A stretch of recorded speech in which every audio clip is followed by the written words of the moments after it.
And we continue tracking breaking news at 5 right now. Authorities are investigating a double murder at a Smith's in the Southeast Valley. Good evening, everybody. I'm Trisha Keene, and police say the shooting happened this morning near Maryland Parkway in Silverado Ranch. And tonight we have team coverage on this investigation. Our senior reporter Mary Keeler is at the scene right now. But first, anchor Abel Garcia joins us live. And Abel, what other details have police shared so far? Well, Trisha, right before this newscast, my Metro source reached out to me and he let me know the name of the suspect. We now know that this is 43-year-old Alejandro Alfonso Estrada. And right now I want to tell you guys, it's a very different scene in comparison to what we saw when we first arrived here. Right here behind me, we still see a few police vehicles, but earlier we saw dozens of first responders throughout this entire area. At this KFC right over here, we also saw witnesses who were waiting, standing by as they learned more information of what exactly happened during this shooting. But we also had video when we first arrived on scene. Take a look right now. We also had the opportunity to hear from Metro Police. We heard exactly from the homicide lieutenant, Robert Price. He says this happened just before 11:30 this morning. He says several 911 calls came in about a man shooting inside the store. When officers arrived, 3 shoppers already had the suspect pinned down to the ground. Police took him into custody, then went inside and found a man and a woman who had been shot. Both died here at this grocery store behind me. Lieutenant Price says this was a domestic violence situation. It appears the male and female that were inside the business, the victims, are husband and wife or in some type of relationship. The male suspect was in a previous relationship with the female victim and appeared they had some children in common. Now, Lieutenant Price also mentioned that they were dealing with a lot of custody issues as well. In addition to that, Lieutenant Price took time to thank those 3 people who were shopping inside, who came out, who acted as good Samaritans and helped take down this suspect. He said without them, they wouldn't have been able to capture this suspect. Take a listen to what those good Samaritans had to say. I'm on my way on the checkout.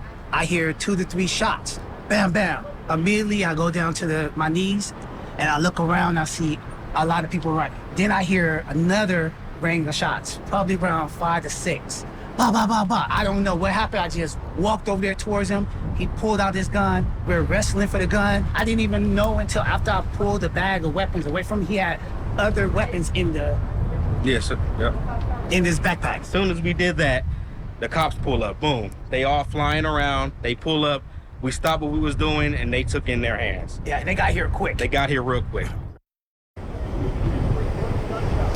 Now, right now, what you're looking at on your screen is exclusive video that I have obtained of those good Samaritans. You can just see those shocking moments after the shooting. In that clip, you can see the suspect being kicked down to the floor by those good Samaritans, then again kicked repeatedly before being held down by several people until police arrive. Now, take a look at this video you're looking at.